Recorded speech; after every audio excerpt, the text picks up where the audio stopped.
Kepercayaan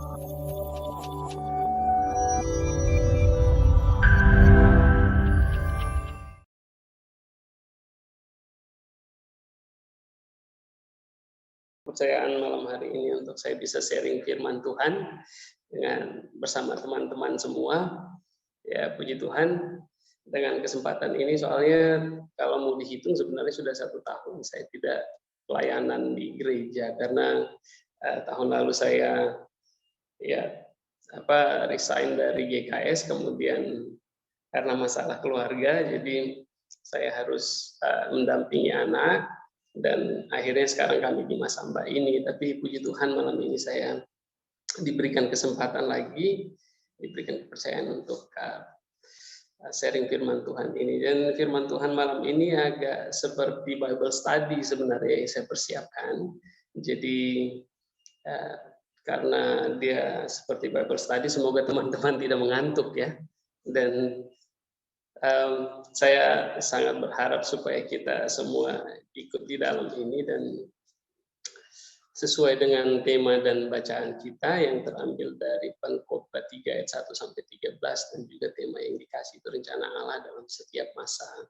Nah, sebelum kita masuk dalam bacaan dan perenungan firman Tuhan, mari kita sama-sama meminta tuntunan Tuhan di dalam doa. Kita berdoa. Bapa, saat ini Tuhan kami mau membaca dan merenungkan firman-Mu. Oleh karena itu, biarlah kiranya Allah Roh Kudus menyatukan kami untuk mengerti firman Tuhan, dan kami dengan hikmat Tuhan boleh diberikan kekuatan untuk semakin mencintai Tuhan, semakin mengenal Tuhan lewat perenungan firman Tuhan malam hari ini. Berfirmanlah ya Bapa, karena kami sudah siap untuk mendengarkannya. Di dalam nama Tuhan Yesus kami berdoa. Amin.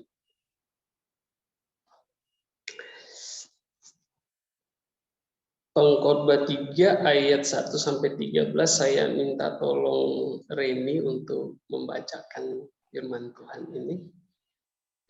Pengkhotbah 3 ayat 1 sampai 13. Untuk segala sesuatu ada waktunya. Untuk segala sesuatu ada masanya. Untuk apapun di bawah langit ada waktunya. Ada waktu untuk lahir, ada waktu untuk meninggal, ada waktu untuk menanam, ada waktu untuk mencabut yang ditanam, ada waktu untuk membunuh, ada waktu untuk menyembuhkan, ada waktu untuk merombak, ada waktu untuk membangun, ada waktu untuk menangis, ada waktu untuk tertawa, ada waktu untuk meratap, ada waktu untuk menari, ada waktu untuk membuang batu, ada waktu untuk mengumpulkan batu, ada waktu untuk memeluk, ada waktu untuk menahan diri dari memeluk, ada waktu untuk mencari, ada waktu untuk membiarkan rugi, ada waktu untuk menyimpan, ada waktu untuk membuang, ada waktu untuk merobek, ada waktu untuk menjahit, ada waktu untuk berdiam diri, ada waktu untuk berbicara, ada waktu untuk mengasihi, ada waktu untuk membenci, ada waktu untuk perang, ada waktu untuk damai. Apakah untung pekerja dari yang dikerjakannya dengan berjerih payah? Aku telah melihat pekerjaan yang diberikan Allah kepada anak-anak manusia untuk melelahkan dirinya. Ia membuat segala sesuatu indah pada waktunya, bahkan ia memberikan kekekalan dalam hati mereka. Tapi manusia tidak dapat menyelami pekerjaan yang dilakukan Allah dari awal sampai akhir. Aku tahu bahwa untuk mereka tak ada yang lebih baik daripada bersuka-suka dan menikmati kesenangan dalam hidup mereka. Dan bahwa setiap orang dapat makan, minum, dan menikmati kesenangan dalam segala jerih payahnya. Itu juga adalah pemberian Allah. Demikianlah firman Tuhan. Terima kasih Reni. Saya akan mulai renungan kita dengan berbicara mengenai latar belakang penulisan kitab ini. Jadi sama-sama kita tahu waktu kita dengar kitab Pengkhotbah itu kepala langsung gitu ya. karena kitab Pengkhotbah ini salah satu kitab yang memang sangat pelik untuk dari segi latar belakang penulisannya, karena begitu lama perdebatan yang ada begitu tentang latar belakang penulisannya ini. Di satu kubu, di satu sisi ada orang-orang yang tetap mempertahankan tradisi bahwa kitab ini ditulis pada masa pra-pembuangan dan ditulis oleh Salomo begitu sebagai raja. Nah, di sisi yang lain itu sisi pertama mendapatkan perlawanan dari sisi kedua ini. Jadi mereka mengatakan bahwa ya sabar dulu deh, mari kita lihat fakta-fakta yang ada di dalam penulisan kitab ini begitu. Karena ya kalau melihat fakta begitu banyak kejanggalan yang ada di dalam kitab ini untuk mengatakan bahwa kitab ini ditulis pada era Raja Salomo.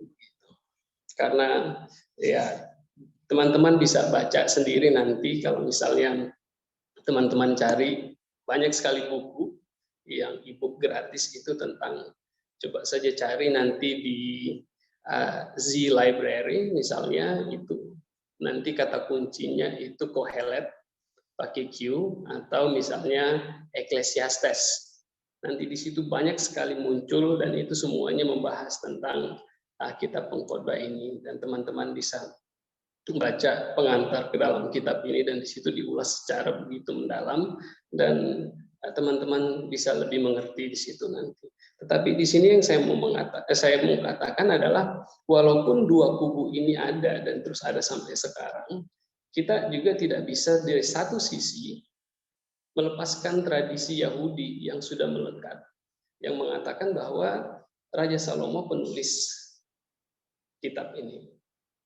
Tetapi kita juga tidak bisa memungkiri bahwa fakta di dalam penulisan Alkitab ini yang menunjukkan bahwa kemungkinan bahwa memang bukan Salomo yang menuliskannya.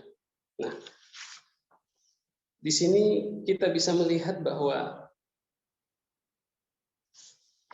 di dalam penulisan kitab Pengkhotbah sendiri pun kitab Pengkhotbah termasuk di dalam sastra hikmat, dan sepintas kalau dilihat itu kitab ini terlihat sangat skeptik dan pesimis.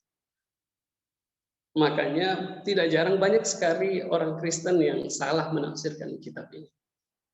Nah, karena kitab ini sendiri kan tema utamanya itu kan kesia-siaan. Ya betul ya teman-teman ya. Dan kalau hanya itu yang kita lihat, sebenarnya kita terperangkap di dalam sebuah dilema yang sebenarnya diangkat oleh kitab Pengkhotbah ini sendiri. Sebenarnya Pengkhotbah mau menunjukkan bahwa kesia-siaan kehidupan itu memang ada dan terjadi di dalam kehidupan ini. Karena tidak ada satu hal pun di dalam kehidupan ini yang permanen. Tidak ada satu hal pun yang statis. Dia terus berubah-ubah sesuai dengan waktunya, sesuai dengan masanya. Tetapi yang perlu diingat bahwa tema kesia-siaan ini sendiri tidak menunjukkan bahwa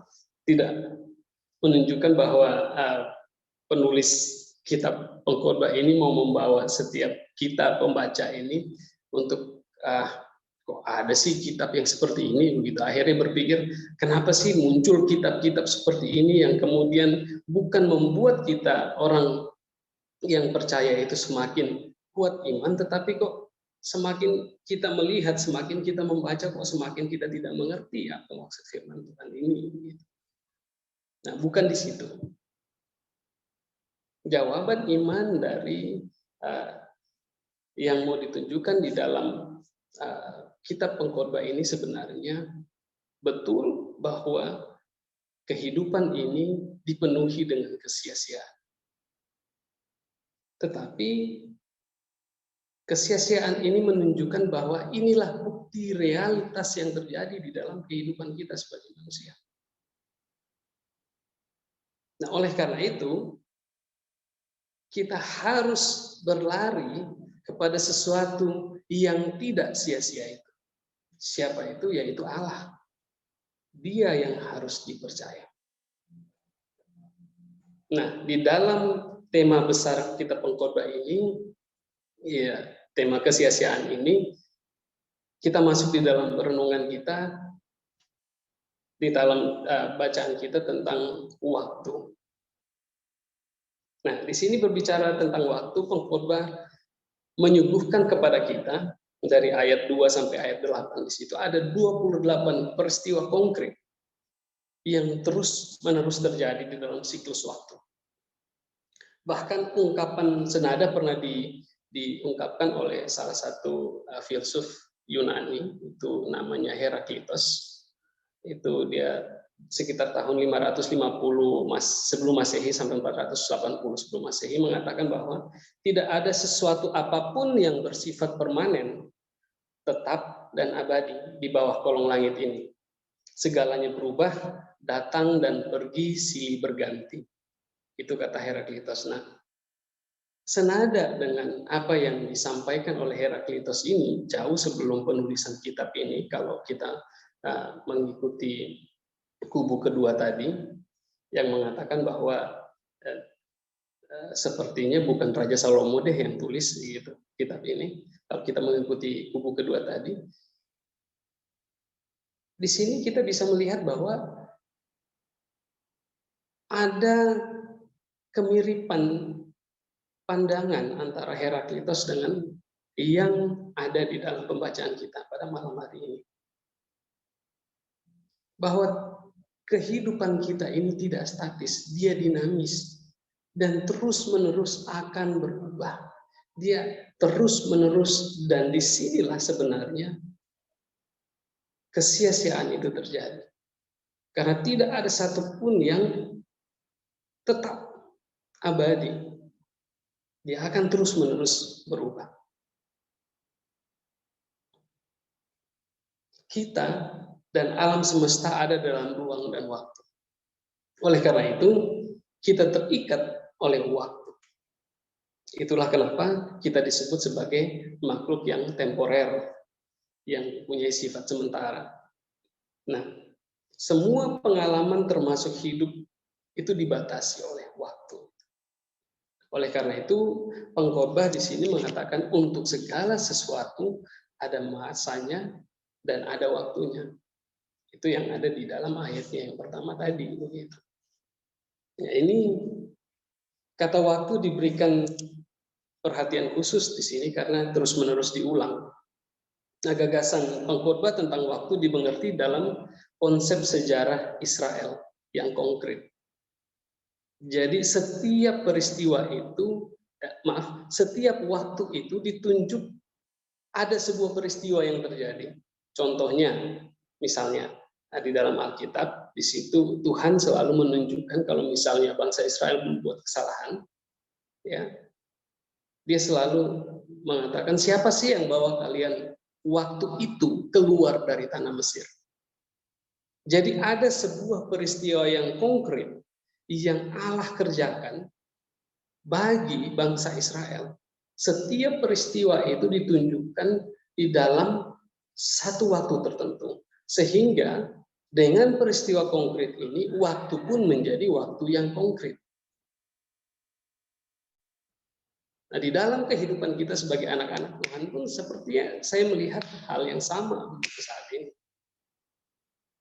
Tadi lewat kesaksian dari Om Hendra, di situ dia bersaksi tentang bagaimana kebaikan Tuhan yang terjadi di dalam kehidupannya dan terus dia rasakan sampai saat ini, walaupun dia masih bergumul begitu. Nah, disinilah sebenarnya kehidupan orang Kristen, kehidupan anak-anak Tuhan itu ditunjuk, dibentuk, dan di-create sebegitu rupa oleh Tuhan di dalam setiap peristiwa-peristiwa yang konkret itu. Nah, sehingga di sini waktu itu sendiri sebenarnya kata waktu yang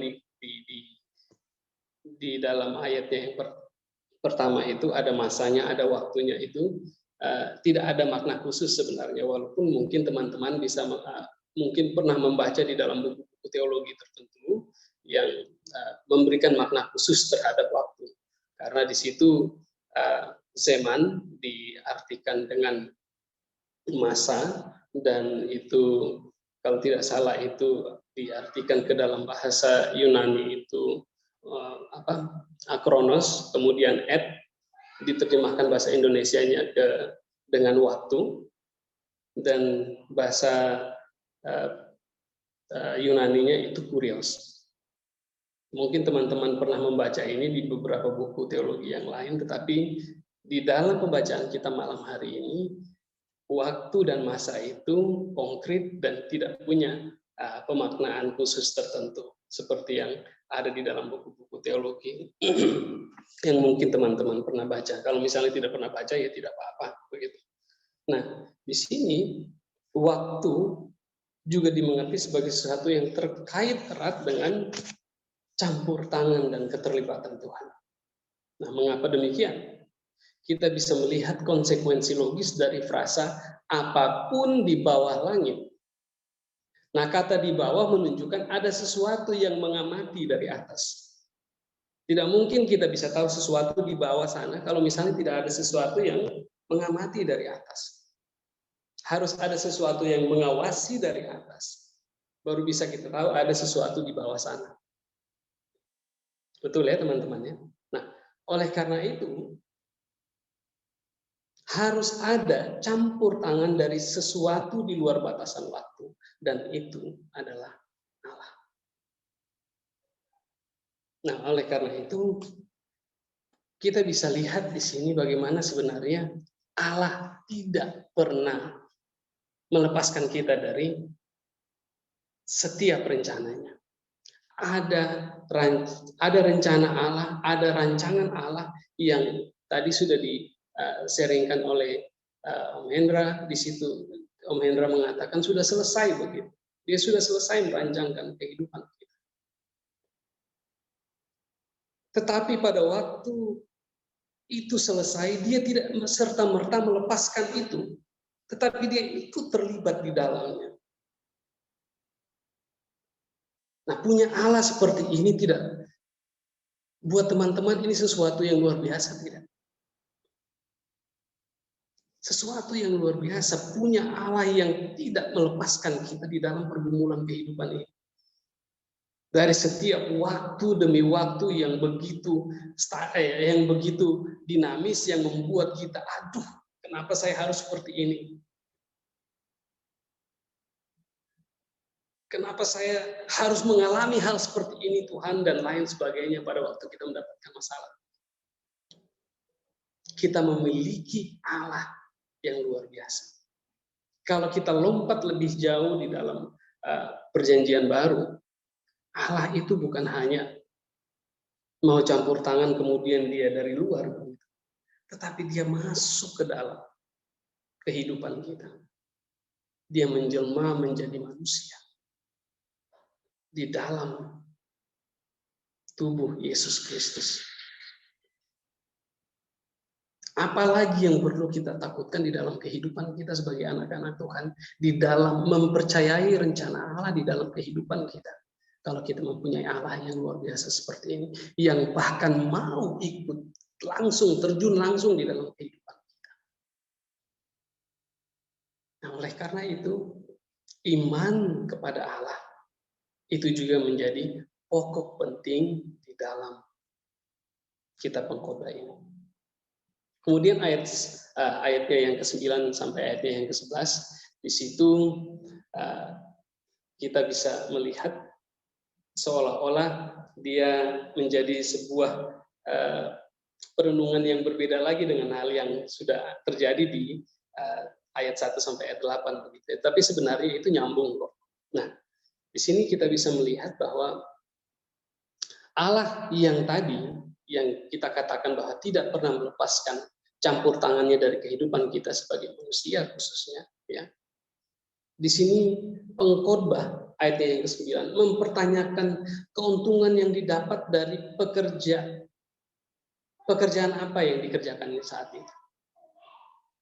Pertanyaan ini sebenarnya untuk menyambungkan setiap peristiwa dari ayatnya yang kedua sampai ayatnya yang ke-8 tadi.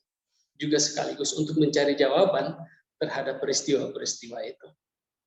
Nah, kemudian ayatnya yang ke-10 itu sebagai jawaban.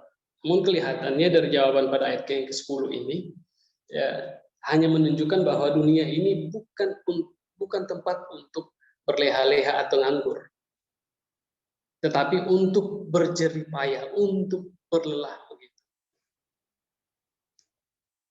Dan di situ, di dalam berjerih payah, pasti ada kesusahan yang akan ditemui, ada kesusahan yang akan dilalui oleh setiap kita manusia yang percaya kepada Tuhan. Nah, pertanyaannya adalah, apakah Allah hanya menghendaki agar manusia menjadi lelah dan hanya sekedar bekerja di bawah kolong langit ini? Jawabannya adalah tentu tidak. Ayatnya yang ke-11 di situ menjawab dengan sebuah kesimpulan, Dia membuat segala sesuatu indah pada waktunya. Dia membuat segala sesuatu indah pada waktunya di sini bukan seperti yang ada di dalam pikiran dan angan-angan kita begitu. Kalau misalnya saya belum berhasil saat ini, nanti Tuhan akan membuat segala sesuatu indah pada waktunya. Akhirnya kita terus berdiam diri. Bukan seperti itu. Segala sesuatu indah pada waktunya ini mau menunjukkan bahwa yang berkenan menyatakan sesuatu itu indah hanya Allah. Klaim keindahan itu adalah bagiannya Allah. Bagiannya kita adalah mengerjakan bagian kita. Apakah kita akan terus berjerih lelah? Apakah kita tidak akan menikmati itu hasil jerih payah kita? Apakah kita harus menunggu jawaban Tuhan?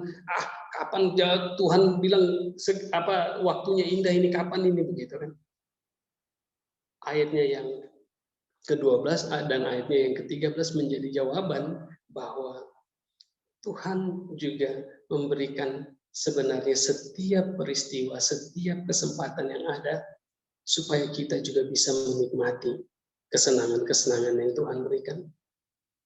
Kita bisa menikmati setiap kesempatan yang Allah berikan bagi kita.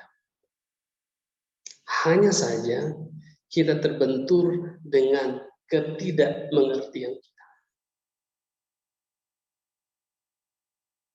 Ketidakmengertian kita itulah yang kemudian membuat kita mengekspresikan kemarahan, mengekspresikan keputusasaan, mengekspresikan ketidakpercayaan kita kepada Tuhan.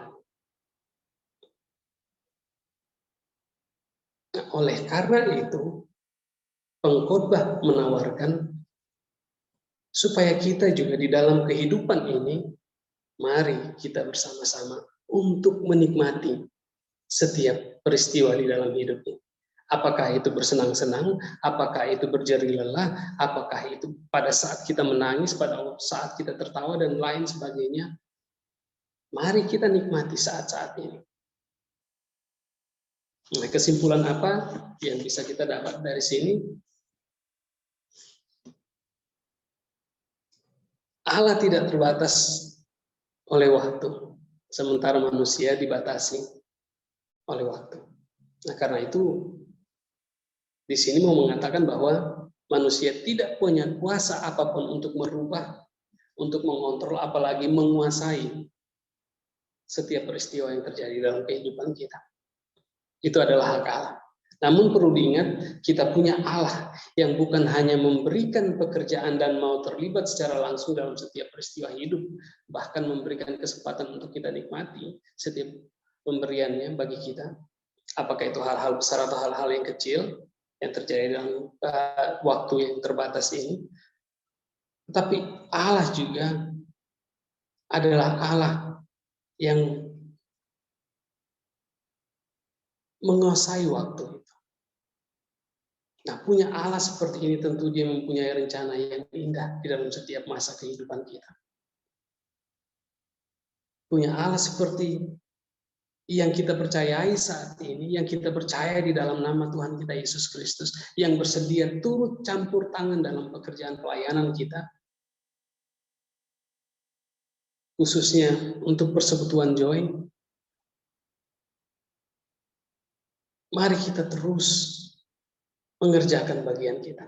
Mari kita terus tidak menyerah dengan ketidakmengertian kita yang terjadi di dalam pelayanan kita saat ini. Karena pada waktu kita terbentur dengan ketidakmengertian itulah, kita akan berhadapan dengan situasi-situasi yang membuat kita ragu terhadap kuasa Allah. Di sini pengkhotbah menawarkan tetap mau percaya kepada Allah. Jangan pernah ragu. Dan biarkan dia dengan segala kemahakuasaannya menyatakan pekerjaan yang dilakukan oleh kita sebagai anak-anak Tuhan, secara khusus Joy,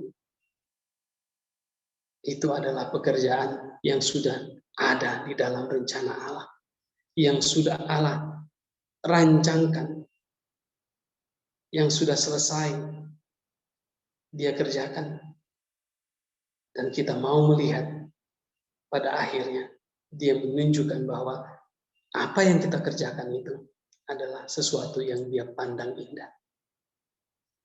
Amin untuk firman Tuhan.